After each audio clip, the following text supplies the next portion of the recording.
হজ মুসলমানদের অন্যতম শ্রেষ্ঠ ইবাদত।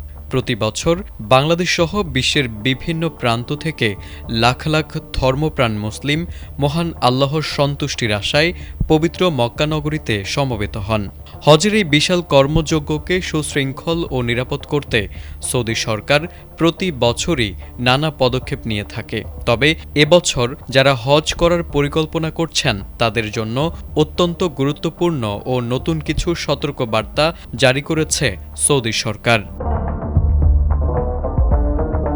সৌদি আরবের হজ ও ওমরা মন্ত্রণালয় স্পষ্ট জানিয়ে দিয়েছে, পবিত্র হজ পালনের জন্য একমাত্র হজ ভিসা ছাড়া অন্য কোনো ভিসা বৈধ বলে গণ্য হবে না।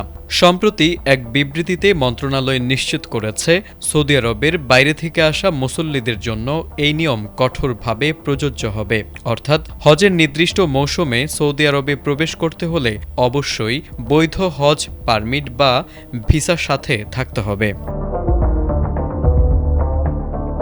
সৌদি গেজেটের প্রতিবেদন অনুযায়ী অনেকেই ভ্রমণের জন্য ব্যবহৃত ভিজিট ভিসা, ট্রানজিট ভিসা, ওমরা ভিসা কিংবা ট্যুরিস্ট ভিসা দিয়ে হজের আনুষ্ঠানিকতায় অংশ নেওয়ার চেষ্টা করেন। কিন্তু মন্ত্রণালয় সাফ জানিয়ে দিয়েছে, এসব ভিসাধারী কোনোভাবেই হজের ময়দানে প্রবেশ করতে পারবে না।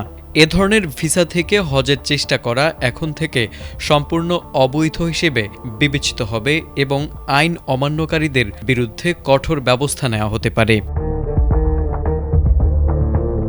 তবে সৌদি আরবের ভেতরে অবস্থানরত নাগরিক এবং সেখানে কর্মরত প্রবাসীদের জন্য নিয়মটি কিছুটা ভিন্ন।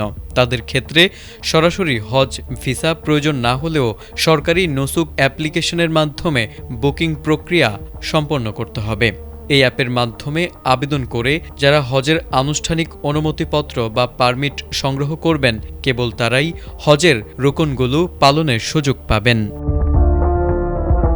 তারেক আজিজ, এটিএন বাংলা।